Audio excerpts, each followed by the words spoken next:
हे चोळप्पा महाराजांचं घर आहे. श्री स्वामी समर्थ जय जय स्वामी समर्थ. श्री स्वामी समर्थ जय जय स्वामी. तिथे स्वामींनी सदेह समाधी घेतली आहे.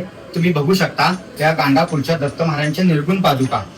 मी निखिल महेश पुजारी, चोळप्पा महाराजांचा 6वा वंशज, स्वामींच्या सेवेत आणि गुरुपादुकांच्या सेवेत अखंड आहे. स्वामी समर्थ. श्री स्वामी समर्थ.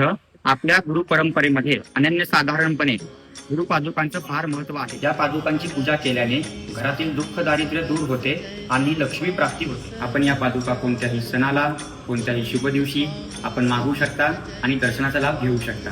ज्या स्वामी भक्तांना आपल्या घरी पादुका पूजन करायची इच्छा आहे त्यांनी खालील दिलेल्या नंबरवरती संपर्क साधावा. श्री स्वामी समर्थ.